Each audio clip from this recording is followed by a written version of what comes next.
Good morning, Coolest Coast. It is time for a Thursday edition of Coffee with Kristin and Tina. Good morning, everyone. Welcome to this episode of Coffee with Kristin and Tina. We're your hosts. This is Kristin Odell of KLO. I'm Tina Prigge of Vagabond Creative Studio. Kristin, it is awesome to see you on this Thursday morning. Good morning. How are you today? Good. All right, let's talk about the big thing. You mentioned last week you were getting a haircut. You have gotten your haircut. Tell us a little bit about the reason, because when I heard, I was super touched. Good morning. So, and I have permission. This is public information, just in case everybody is wondering. But my amazing friend Stacy McDonald, who's been on the show with us before, is treating for cancer right now, and I had the incredible opportunity, along with a whole group of women last Friday night, to support her as she shaved her head off and took that next step in treatment when you lose your hair. And so she had already started losing it, but she took it down to her scalp and let somebody bick her head Friday night. And there were 7 of us, I think, total that kind of took the leap of faith with her. But powerful, powerful stuff.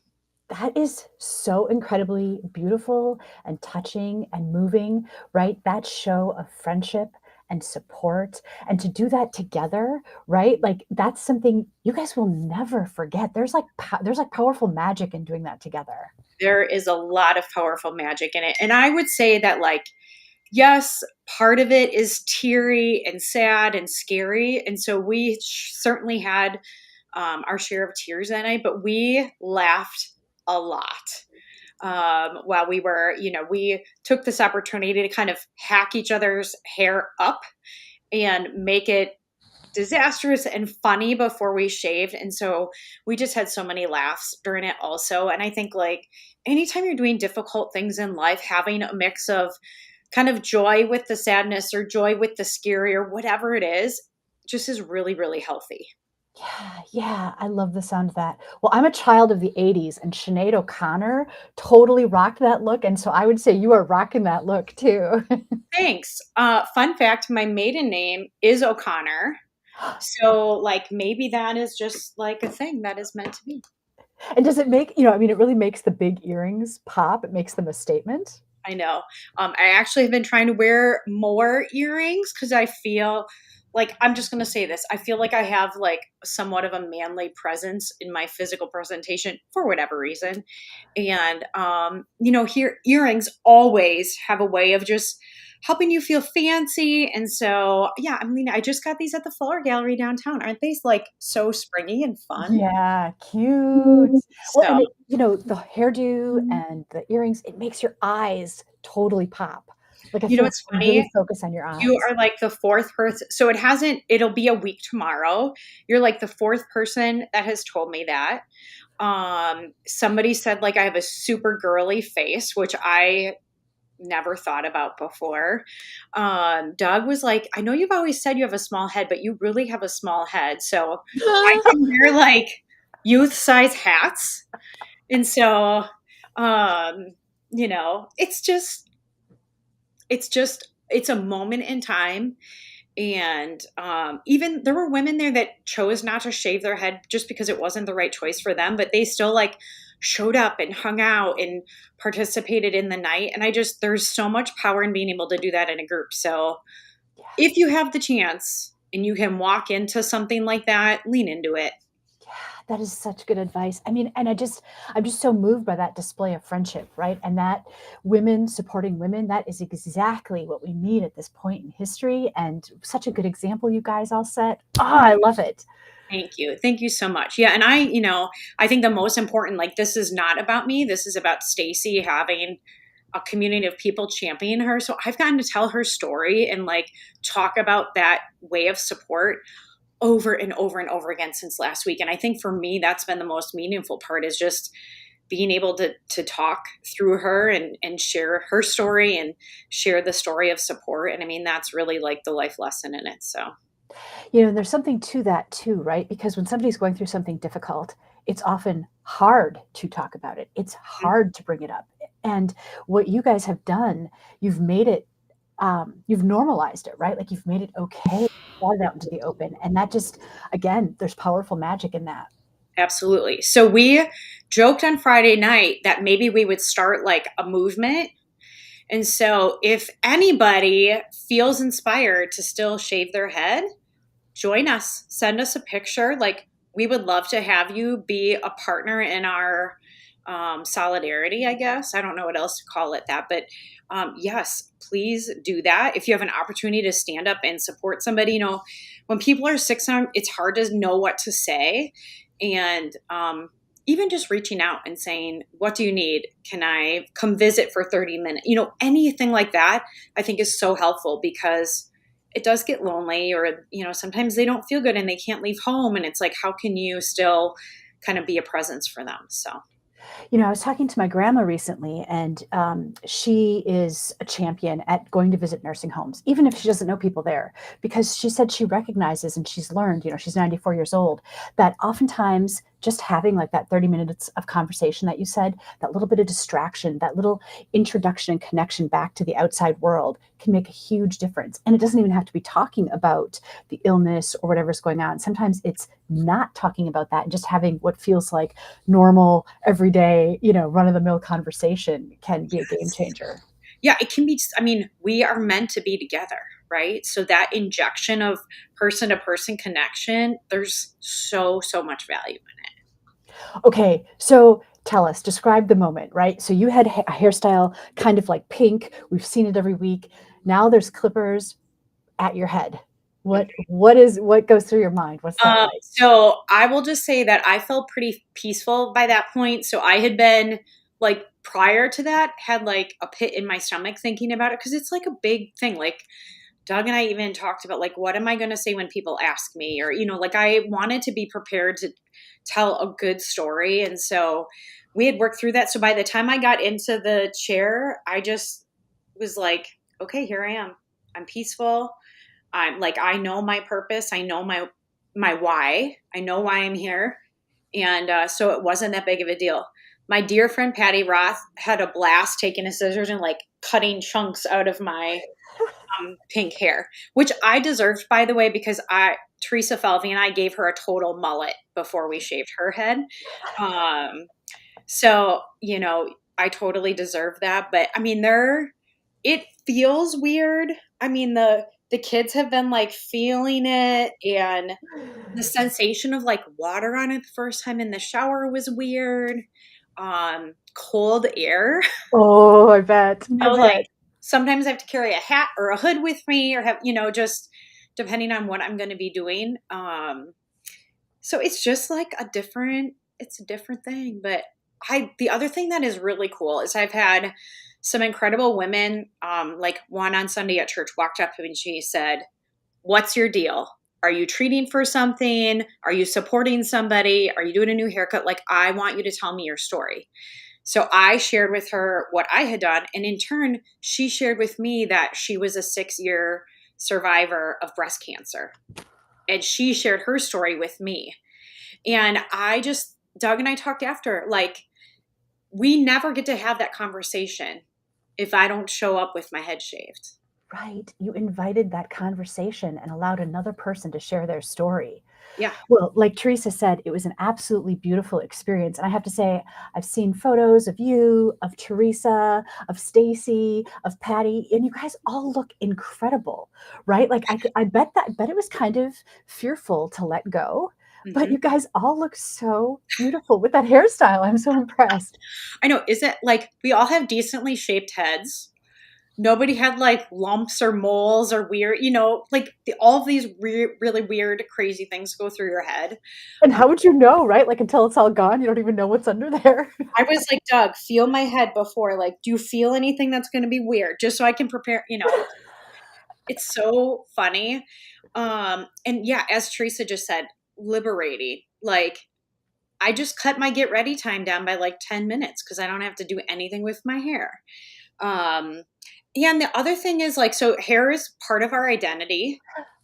It's certainly part of my identity as a speaker and a teacher and just like my overall personality to show up a little bit punky. So with that gone, first of all, it's a little bit like panicky, like, well, what am I without my hair? Or how do I present without my hair?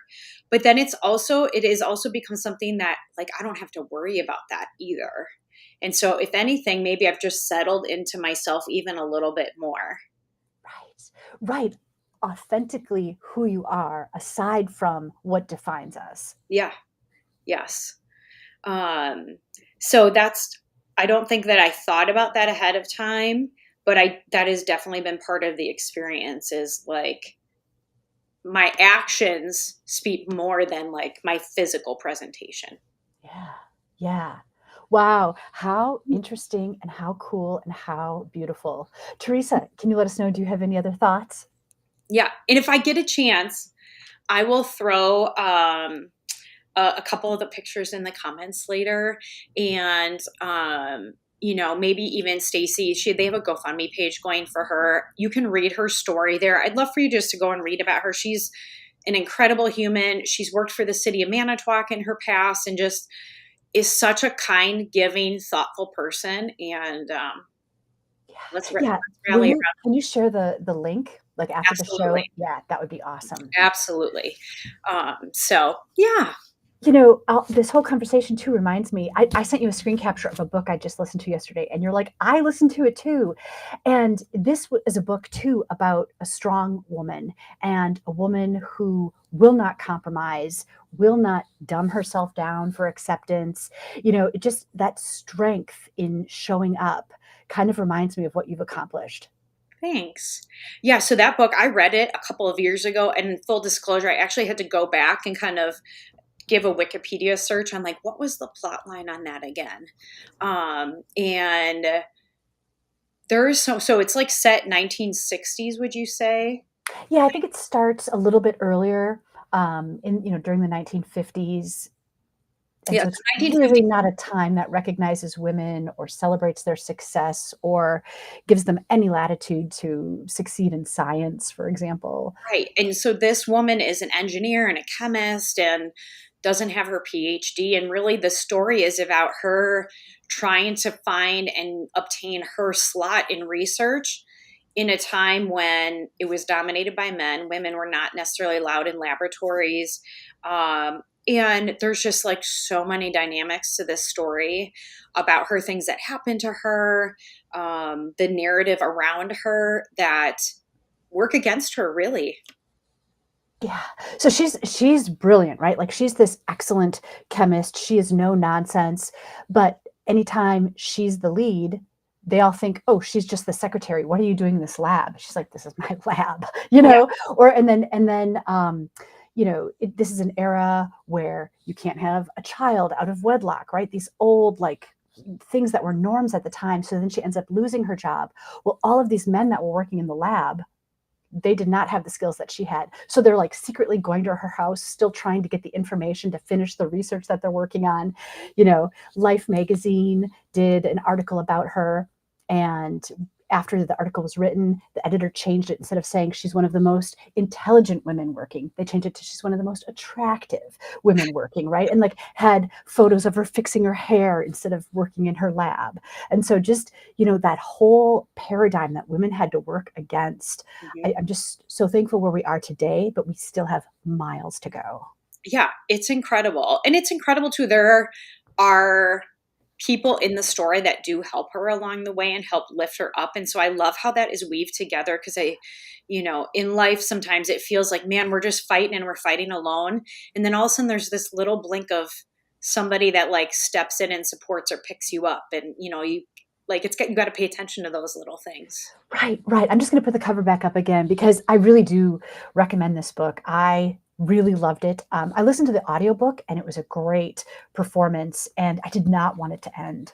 I know. Yeah, I read it a number of years ago. And then as I was kind of researching it to talk about it today, I realized it's a movie. Really? Oh, Pretty sure it's a movie. And so, that's the little Apple Plus TV thing yeah, that's you there see that then. stream. Yeah. So I all of a sudden was like, I have to see what it's rated, but like, I definitely want to watch this. I'm going to put this on my must watch list. But I might have my girls watch it with me too. We'll see, again, what the content is like. So, Yeah. Another thing I appreciated was, at that era, when a woman got married, she was, like I would be Mrs. Jason Prigge, really losing my identity, right? You'd be Mrs. Doug Odell. Like she really fought against that, right? Like her name was Elizabeth Zott. She wanted to be known as Elizabeth Zott. She didn't want to get subsumed by her husband's identity. Yeah. Yes, exactly. Um, yeah, it's just Oh, really Teresa said she watched it and it was really good. okay. That makes me excited to watch it. Yeah, and I mean, I just like these are good stories. It can be a heavy story because there's a lot that happens to her and other people in the story that is just kind of negative and feels heavy. But I think just the way that the story plays out and what happens is really just beautiful. It's just a beautiful story and a good reminder of, kind of not to take for granted where we are. Yeah. Yeah, there is some hard stuff in there. One thing, there was an interview in the audiobook with the author afterwards. And she said, there's a component of true love in this book. And I loved that, right? And she said, true love is scientific. And when there's true love, there's three scientific principles. There's hormones. So that's the attraction part, right? There's dopamine, which is the happiness that you feel with the other person. And then there's oxytocin, which is that feeling of comfort and acceptance when you're with somebody that you love. And I was like, yes, I love love. And I love the fact that it's scientific. Absolutely. Yeah, there's a lot of things that happen in the body when we have that connection with somebody. Yeah. That's great. Mary says, good morning. Good morning, Mary. Mary, the beautiful thing about an online show is you're never late because you can watch it whenever you want and it's always available. So let me ask you this. Did you take in the solar eclipse? Um, so I wanted to hear about the Solarama, but I didn't. I was on site with a client and there were employees at that time kind of stepping outside, but I did not. I did not. I thought it was interesting how the lighting changed, Yeah. right? Like as it got to the peak that we were going to see here, the lighting got to be this kind of sickly color. It was interesting. Yeah, tell us first of all, tell us about your solar eclipse tool, and then second of all, tell us what your experience was. Oh, okay. So this is a solarama, and it's from Griffith Observatory in Los Angeles. So many years ago, we were in LA visiting some friends, and there was an eclipse during that time. And so we all went to the observatory, and they were giving out the solaramas, and we were able to enjoy it. But it's such a cool tool that I've just hung on to it all this time. And so every time there's an eclipse, I'm like, yes, I have the Yeah, perfect tool. I love that you have it, and I actually like how big the viewing window is on that. It's kind of Right. neat. And it's flat, and so I found that like if I lay down or if I lean back, it just perfectly like rests on my face. That is great. That is great. Okay, what did you see during the eclipse? So it was just interesting to watch it happen. I popped in and out a number of times just to see like how it was progressing and how that was affecting the light. And what I noticed is that right as it was getting to the peak here, all of the birds that were active in the yard were silent. Like Really? all I could hear was traffic. And then as soon as it got past peak, all of a sudden the birds were like, "La, la, la," like there was all this noise, seagulls flew over. I was like, oh, that's interesting. Maybe they thought it was night. I don't know. That is really weird. That is really weird. I did talk to somebody who had traveled to Indiana and then they were able to see totality. And he mentioned that it was one of the coolest experiences of his life. So at 80% here, it definitely wasn't one of the coolest experiences of my life. So it's amazing to think that just that extra 20%, the whole totality could have such a big impact. Yeah, so my in-laws live in Ohio and they kind of did a little watch party and took pictures. And if I get a chance, I'll grab a couple of the ones that they posted. One of Doug's uncles flew a drone and took pictures while it was happening. And they said it was really good. And it got legitimately dark, Wow. different. So, yeah, it's amazing just that you can drive even that far and then like I know we're just up the hemisphere obviously enough, but like, isn't that crazy?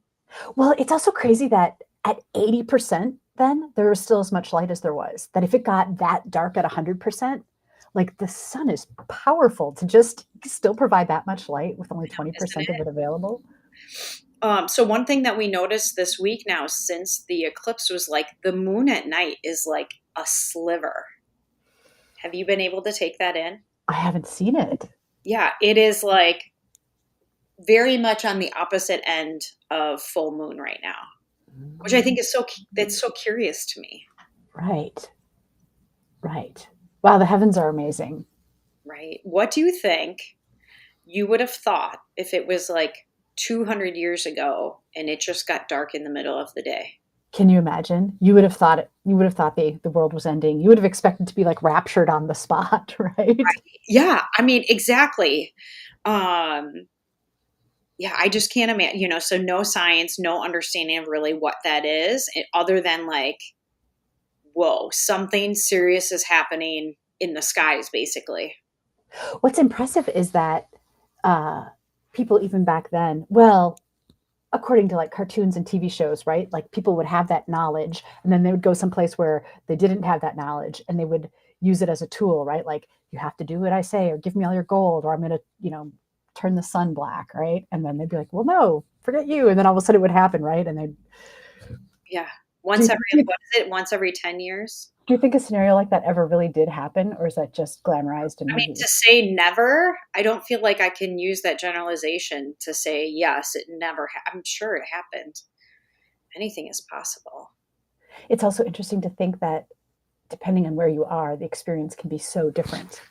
Yeah. I mean, and I think like the meaning behind it, I don't have this knowledge, but I think about different ethnicities and like what would indigenous people think about an eclipse compared to like somebody with a religious perspective or a Christian perspective compared to somebody in Asian countries who might have like a Buddhist perspective on it. Like it is a curious thing for me to think about like what does that mean to each of some of those groups and their thought patterns. Yeah. And the stories that they tell around it. Yeah.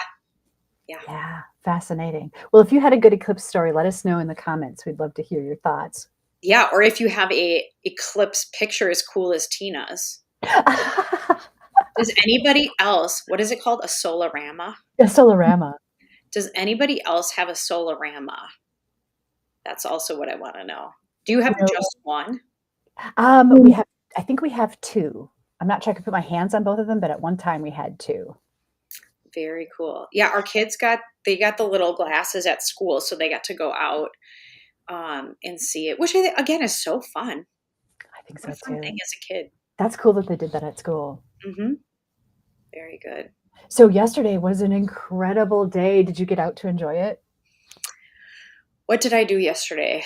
I did not get out yesterday. I walked on Tuesday night with a friend downtown along Mariners Trail, which was amazing. I actually had like a hooded sweatshirt on and a vest on, and I sweat my butt off. Which at like 5 o'clock in the evening, I'm sweating my buns off. That's a good sign. Yesterday I'm not. So yesterday I actually got to go to chemo with Stacy, and so she and I actually hung out all morning yesterday, which was incredible. And I don't know if you ever have this experience, Tina, but like, are there people in your circle, maybe even Jason, where you could talk and talk and talk and talk and just like not feel like you had enough time? Yeah. And Stacy is one of those people. Anytime I have a conversation with her, the time goes way too fast. It's over too soon. And we've only like scratched the surface of all the things we could keep talking about. I literally texted her scratch the surface yesterday. Like we had 4 hours together and it didn't feel like enough. Yeah. So I got to start my day with that, and I did some work in the afternoon, and then last night we just had kids activities, and we were doing our Wednesday night shuffle. So yeah, how about you? I have a picture. Yes. Finally, I was so nervous though to get on it again. Like I'm like, okay, how do I turn this on? Okay, how do I like just going through all of the different checks in my mind. How did it feel? It was great. It Was felt it? so good to be on it again. Did it feel comfortable once you got on it? It did. Yes. Okay. Yeah. So Doug picked his up last week. And he had the same thing. Like, am I going to remember how to shift? Just that little moment of like doubt. And then, yeah. Oh my gosh. He's like, it just feels so good. And he got a new seat this year because the seat that my butt rode on was like this wide last year. And not so cushy, and now I have like this much seat and some more cushion. And so last Saturday, I think we took just a quick ride around. It was pretty cold, a quick ride around the block just to test out the new seat and kind of go for a ride. And it felt so good. That's awesome. There's just something so good about finally getting the air out after the winter, right? Getting to be outside. I'm okay with being outside in the winter, but like you shiver and it's cold, right? Now you can just be outside and enjoy it. I love that. Yeah. Do you have any like big rides or first rides planned?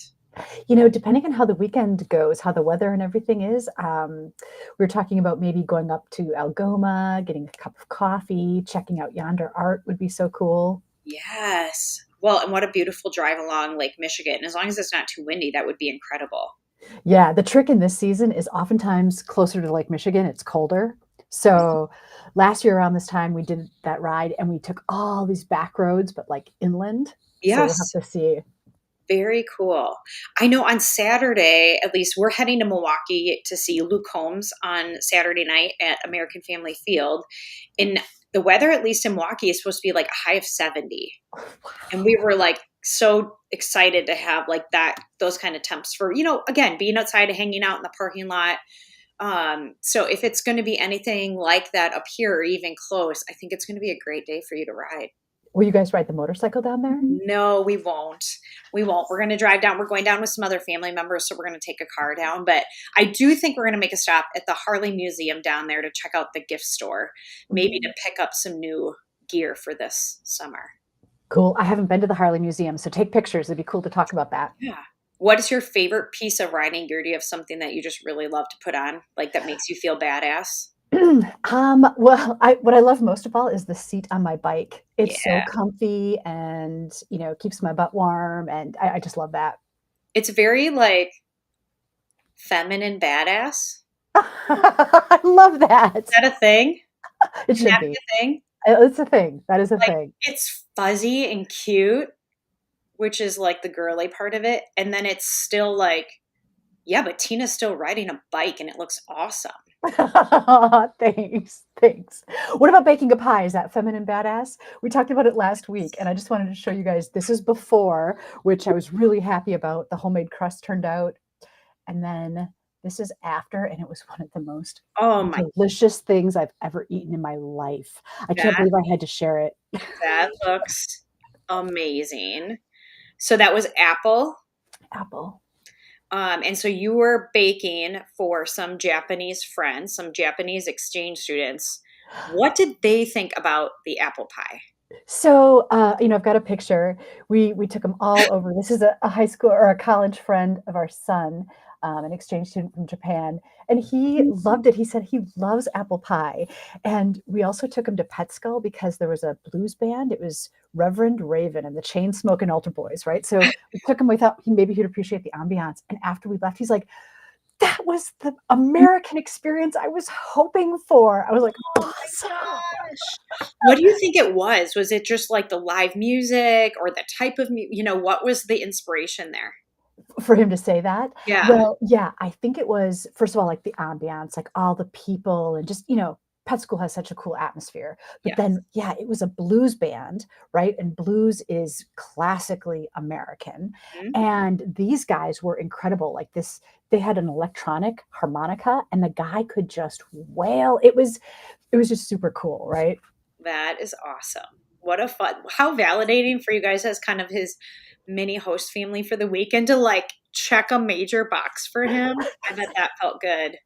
And then the symphony did a karaoke takeover at Phil and Michelle's in Two Rivers. And the reason is they have a concert this weekend, and some of the songs that they're playing have inspired pop songs, right? And so Mm, the whole focus was classical music inspiring pop songs like Eric Carmen and Celine Dion, All by Myself. yeah. That's inspired by a classic song. Didn't know that, right? And so, like Seven Nation Army by the White Stripes, classically inspired. Had no idea. So anyway, people sang some of those songs. They had prizes, but it was fun because I took Teak and I took his friend, and his friend is like totally used to singing karaoke in Japan. And so again, he was like, "This is so cool." And so he got up and he sang a song in Japanese, and then he did another one in English. Oh my gosh, that's so awesome. I feel like I saw a picture of Teak singing this weekend. So Teak, he knew that if he sang Seven Nation Army, that he'd get a gift card. And he's like, I'll do it. I'm like, have you ever heard this song? Like, dude, you know what I mean? He's Yes. got such a good ear. He reviewed the lyrics beforehand and he got up and he sang Seven Nation Army. And I was just blown away. I was like so proud of him. It takes guts to sing karaoke. I know, especially if it's not something you've practiced. And Yes. especially, you know, Like, I think there's songs that, like, I can jam out to the car in this song. I have no concerns about it at all, right? But to, like, read lyrics on a phone beforehand and that's impressive. yeah. And so when he first started, he started singing it kind of like himself, right? And then you could see like his brain did something. And then all of a sudden he just started singing more like Jack White. Like he kind of changed his register. And I was like, you go, boy. That was awesome. So did he get the gift card? He did. He was super excited. It was for Culver's. He's like, I love Culver's. How did he know he would get a gift card? So the symphony had promoted it, right? They had said, like, if you sing these songs that we know are classically adjacent, we have gift cards for you. He didn't know what the value would be or that it would be for Culver's, that he would appreciate it so much. Go Teak. Yeah. Go Teak. Very good example. That is awesome. Well, this has been so fun, Kristin. It went so fast again today. I know. And thank you, viewers, for shifting with us to this Thursday. As you can tell from the conversation and what Kristin told us, such a validating and important reason. And we really appreciate you all. Yeah, thank you for flexing your schedule with me. Yes, yesterday I was the friendpreneur. Friendpreneur, yeah. Yeah, I love that we have the flexibility to kind of shift a show sometimes based on what's happening for us and that people follow us. So thank you.